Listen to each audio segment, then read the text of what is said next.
Hello everyone, welcome and welcome back to my channel. আশা করছি তোমরা সবাই ভালো আছো, সুস্থ আছো। তো আজকে আমার এই ভিডিওটা হতে চলেছে অর্গানাইজ নিয়ে, যে আমি আমার ফ্রিজটাকে কিভাবে অর্গানাইজ করি, আমাদের ছোটো ফ্রিজটাকে কিভাবে অর্গানাইজ করি। তো চলো সেই বিষয় নিয়ে আমি ভিডিওটা বানাতে চলেছি। তো আই হোপ এই ভিডিওটা তোমাদের ভালো লাগবে। তো আশা করছি যদি ভালো লেগে থাকে লাইক কমেন্ট শেয়ার সাবস্ক্রাইব করতে ভুলো না। তো চলো দেখে নেওয়া যাক যে আমি কীভাবে ফ্রিজটাকে অর্গানাইজ করি। তো সর্বপ্রথমে আমি এটাকে লাইটটাকে বন্ধ করে প্লাগটাকে খুলে দিলাম। তাতে কি হবে যে কারেন্ট লাগার শর্ট খাওয়ার ভয় থাকবে না। তো আমি ভাবছি যে ফ্রিজটাকে একটু মুভ করছি এই জন্যই, কারণ আমরা যখন পরিষ্কার করি তখন ফ্রিজের তলাটা ঠিক মতন পরিষ্কার হয় না। তখন আমি আজকে যখন ডিপ ক্লিনিং করবো তো পুরো ভালো করে ডিপ ক্লিনিংটা করি। তো আমি আমি একটা অর্গানাইজ পারসন। আমি সব জিনিসটা গুছানো বাগানোই পছন্দ করি। বেসিক্যালি আমার গোছানো বাগানো জিনিসটাই বেশি ভালো লাগে। উপর খুপুর জিনিস দেখলে আমার মাথাটা গরম হয়ে যায়, ভাল লাগে না জিনিসপত্র। তো যেহেতু আমরা যখন পরিষ্কার করে ঝাঁট দিই তো তলাটা ঠিক মতন ঝাঁট দেওয়া হয় না। তো দেখতে পাচ্ছ এখানে নোংরাটা ছিল, তাই আমি ফ্রিজটাকে একটু সরিয়ে এখানটাকে একটু ক্লিন করে নিলাম। তো তারপর দেখতেই পাচ্ছ যে ক্লিন করার পর কী সুন্দর লাগছে জায়গাটা। তারপরে যেমন ফ্রিজটা ছিল আমি সেরমই রেখে দেবো। তো প্রথম ভেবেছিলাম যে একটু আলাদা করে রাখবো। তো যেহেতু আমি মাঝে মধ্যে জিনিস এক জায়গা থেকে আরেক জায়গা করতে থাকি, কারণ সেটাতে কি হয় না, ঘরের মধ্যে একটা পজিটিভিটি আসে। তো এক জায়গায় জিনিস থেকে থেকে যেমন আমাদের এক জায়গায় থেকে থেকে ভালো লাগে না, ঠিক একইভাবে জিনিসটাকেও একই জায়গায় রেখে রেখে ভালো লাগে না। তো আজকে আমি ফ্রিজটা ক্লিন করারই ভাবছিলাম, তো ভাবলাম তোমাদের সাথেও একটু শেয়ার করে নিই যে আমি আমার ফ্রিজটাকে কিভাবে অর্গানাইজ অ্যান্ড ক্লিনজিং করি। তো সেটাই তোমাদের সাথে শেয়ার করার চেষ্টা করছিলাম। তো এখানে আমি সবথেকে আগে যত আমার জিনিসগুলো ফ্রিজে ছিল সবগুলোকে বের করে আমি এটাতে ভালোভাবে ডিপ ক্লিনিং করতে পারবো, তার জন্য আমি সবগুলোকে বের করে। তো এই পেপারগুলোকে আমি এখান থেকে সরিয়ে দেবো, এগুলো এখানে রাখবো না, কারণ এগুলো দেখতেই পাচ্ছ অনেকটা নোংরা হয়ে গেছে আর কালারগুলো ফ্যাড হয়ে গেছে। তো এগুলো আমার 1 বছর অনেক 1 বছর হয়তো হবে, 1 বছরের বেশি হবে। তো এগুলো আমি ফ্লিপকার্ট থেকে কিনেছিলাম। তো এগুলো কিনেছিলাম ফ্লিপকার্ট থেকে, তো অনেক দিনই হলো। তো এগুলো পারলে আমি পরিষ্কার করে ইউজ করতে পারি, কিন্তু অনেকটা ফ্যাড হয়ে গেছে, সাইড সাইড ছিঁড়েও গেছে, সেই জন্য আমি আর এটাকে ইউজ করলাম না। তো সব বাস্কেটগুলোকে ধুয়ে আমি এখানে শোকাতে দিয়ে দিয়েছি, তাতে এটাতে একটু শোকাবে, আমি তাকে তো ওইদিকে ডিপ ক্লিনিংটা করতে শুরু করব। তো এখানে আমি ডিপ ক্লিনের জন্য কি ইউজ করব সেটাও তোমাদের সাথে শেয়ার করব। আর তোমরা মাঝে মাঝে হয়তো আরশিকে এখানে দেখতে পাচ্ছ, তো বাচ্চারা কিছু ইন্টারেস্টিং জিনিস যদি দেখে না তো এটাতে বেশি ওদের ভালো লাগে, সেটা ওরাও করতে চায়। তো আরশি সে তো তাই হচ্ছে, তো আরশিও তাই করছে। তো আমি এখানে একটা কন্টেনার নিয়েছি, কন্টেনারের মধ্যে একটুখানি ভিমবার জেলটা নিয়েছি। তো তোমরা যদি ভেবে থাকো যে ভিমবার জেলটা কেন ইউজ করছি, তো কলিং দিয়েও তো চলে যাবে, তা কিন্তু না, কলিং দিয়ে যাবে না। এই দাগটা, এই নোংরাটা অনেক দিনের জমানো এই নোংরা, এই যাবে না। আমি এটা ইউজ করে দেখেছি, কলিংটা যায়নি, তাই আমি এখানে ভিমবার জেলটা নিচ্ছি। তাই হোক তোমাদের সবারই বাড়িতে জেলটা থাকে অবশ্যই, যদি না থাকে তাহলে তোমরা ডিটারজেন্ট ইউজ করতে পারো বা শ্যাম্পু ইউজ করতে পারো। তো আমি এখানে জেলটা ইউজ করেছি। তো দেখতেই পাচ্ছ জেলটা দেওয়ার পর কতখানি নোংরাগুলো তাড়াতাড়ির মধ্যে উঠে যাচ্ছে, আর দেখতে পাচ্ছ রেজাল্ট কত সুন্দরভাবে ক্লিন হয়েছে, পুরো দেখতে পাচ্ছ কীভাবে ক্লিন হয়েছে। তো চলো তোমাদের সাথে আমি একটা ডিআইওয়াই শেয়ার করব, এটা কোনো আমার ইউটিউবে দেখা নয়। তো এই ডিআইওয়াইটা হচ্ছে যে আমার বাপের বাড়িতে একটা পাশে মাইমা থাকতো, ওর কাছে শেখা। তো এটা আমি কিভাবে তৈরি করছি চলো তোমাদের সাথে শেয়ার করে নিই। তো প্রথমে আমি একটা প্যানের মধ্যে 1 গ্লাসের ছোটো গ্লাসের মতো একটা জল দেবো সেটাতে। তো একটুখানির মতন গরম হতে দেবো জলটাকে একটুখানির মতন গরম হতে দেবো। তার সাথে দেবো 1 চামচের মতন লবণটা এই জন্যই দেওয়া, যত ফ্রিজের ব্যাকটেরিয়াগুলো এতদিন ধরে জমে আছে, তো সেগুলোকে মারার হবে। তো এখানে আমি ফ্রেগরেন্সের জন্য দিয়ে রাখছি শ্যাম্পু। তো শ্যাম্পু যদি আই হোপ সবারই বাড়িতে শ্যাম্পু অ্যাভেলেবেল থাকে, যদি না থাকে তাহলে তোমরা ভিমবার জেলটা দিতে পারো। তো আমি এখানে একটুখানি শ্যাম্পু দিয়েছি, আর দেওয়ার এখানে একটু নেবু। তো নেবুটা আমার কাছে ছিল না বলে আমি এখানে স্কিপ করে গেছিলাম। তো এখানে দেখতে পাচ্ছ এই কন্টেনারটা, এটা আমার ছিল একটা টোনার, বায়োস্কিনের একটা টোনার ছিল। তো এই টোনারটা শেষ হয়ে গেছে, তো আমি ডাব্বাটাকে ফেলিনি, এটাকে আমি রেখেইছিলাম। তো ব্যবহার হয়ে গেল, এটাতে স্প্রে আমার কাজ করে যাবে। তো আমি এটা কিছুক্ষণের জন্য ঠান্ডা হতে দেবো। তো ঠান্ডা হয়ে গেছে দেখতেই পাচ্ছ, ঠান্ডা হয়ে যাওয়ার পর আমি এই বটলের মধ্যে এই যেটা ডিআইওয়াইটা তৈরি করেছিলাম স্প্রেটা, সেটা বটলের মধ্যে আমি এটা ঢেলে দেবো। তারপর এটাকে আমি কিভাবে ব্যবহার করছি তো চলো তোমাদের সাথে সেটাই শেয়ার করব।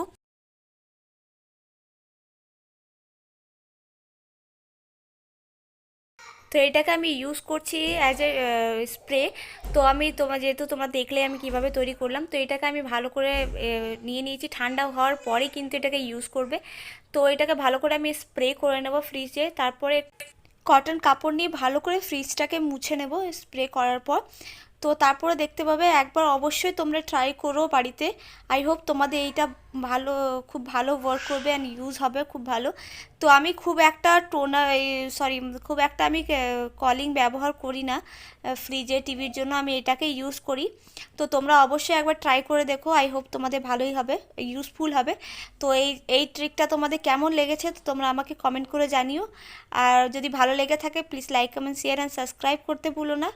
তো চলো, পুরো ডিপ ক্লিনিংটা তোমাদের সাথে এইভাবে শেয়ার করলাম। আরও কিছু ডিআইওয়াই আছে, তোমাদের আগে গিয়ে দেখাবো যে কি আমি ডিআইওয়াই করেছি।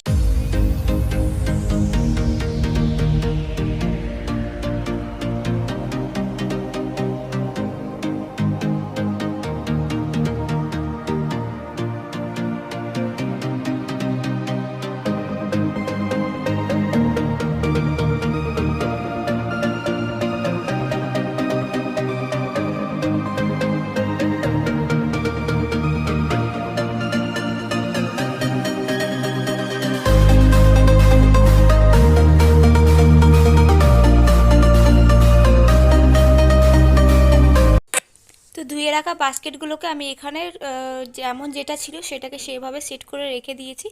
তো তোমাদের সাথে আমি যেহেতু আগে বললাম যে তোমাদের সাথে আরেকটা ডিআইওয়াই শেয়ার করব, তো সেটা কি ডিআইওয়াই, তো চলো তোমাদের সাথে শেয়ার করে নিই।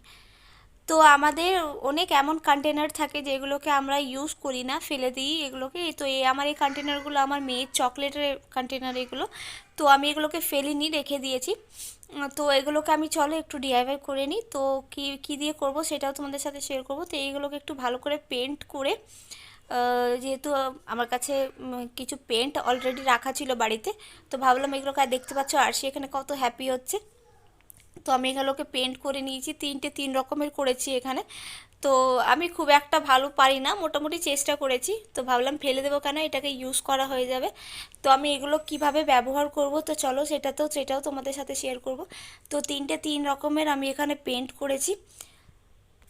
তো আমাদের রোজকার একটা রুটিন হচ্ছে যে আমাদের রান্না করার সময় হয়তো বেশি একটু তরকারি কেটে ফেললাম, বা কিছু একটা ছোট ছোট তরকারি হয়তো বেঁচে গেল, শুকনো সবজিগুলো। তো সেগুলোকে আমরা কি করি, বড় বাস্কেটের মধ্যে রাখি, হয়তো তারপরে ভুলে যায়, তার সঙ্গে সঙ্গে এটা খারাপ হয়ে যায়, বুঝতে পারা যায় না। সেই জন্য আমি এই কন্টেনারগুলোকে ডিআইওয়াই করে রেখেছি, তাতেও আমাদের হয়তো মনে থাকবে।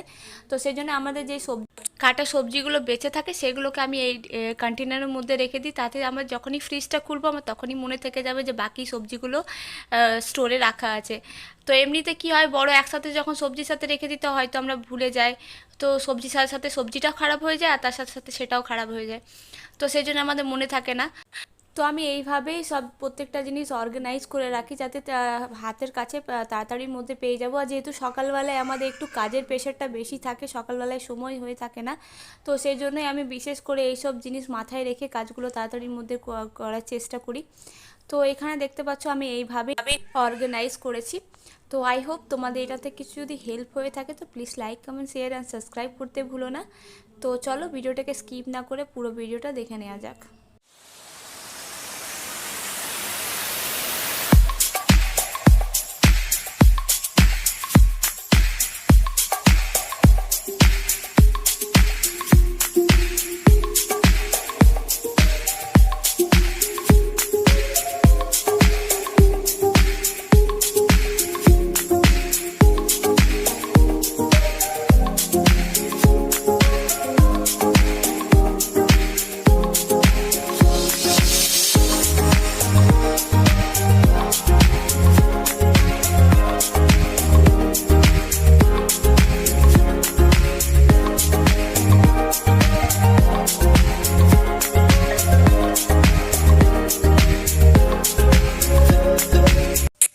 চলো ভিতরটা তোমরা দেখলে যেহেতু ক্লিন করা হয়ে গেছে ভালোভাবে, তো এবার চলো বাইরেটাকে ক্লিন করে নিই। তো বাইরেটাকে তো আমি সেম প্রসেসিংয়েই করব, যে আমি ডিআইওয়াইটা বানিয়েছিলাম স্প্রেটা, আমি সেটাই ইউজ করব।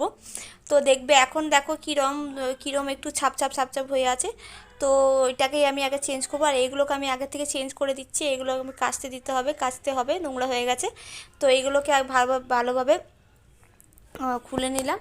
আর এখানে ওই স্প্রেটা, সেম স্প্রে যেটা আমি বানিয়েছিলাম ডিআইওয়াই, সেইটা দিয়ে ক্লিন করব।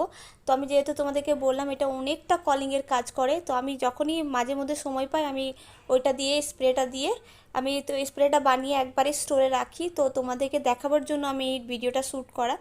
তো আমি এটা দেখতেই পাচ্ছ কলিংয়ের মতন কতটা কাজ করে, দেখতে পাচ্ছ উপরটা কি সুন্দরভাবে ক্লিন হয়ে গেছে। আমি এখানে তো কোনো ইউজ করিনি ডিটারজেন্ট বা লিকুইড, কিছু ইউজ করিনি, শুধু অন্তত আমি ওই স্প্রেটাই ইউজ করেছি। আর স্প্রেটা দিয়ে পুরো ভালোভাবে ক্লিন করে নেব ফ্রিজের বাইরের পার্টটাকে। তো দেখতে পাচ্ছ কি সুন্দর শাইন করছে বাইরেটা। তো চলো ভিডিওটা এখান অবধি, দেখা হচ্ছে খুব তাড়াতাড়ি নতুন একটা ভিডিওর সাথে। আই হোপ তোমাদের এই ভিডিওটা ভালো লেগেছে। ভালো লেগে থাকলে please like, comment, share and subscribe করতে ভুলো না। আর হ্যাঁ, কমেন্ট করতে জানিও তোমাকে আমার এই ডিআইওয়াইগুলো কেমন লেগেছে তোমাদের। তো চলো খুব তাড়াতাড়ি ফিরছি নতুন আবার একটা ভিডিওর সাথে। এখনকার জন্য এতটাই, দেখা হচ্ছে খুব তাড়াতাড়ি।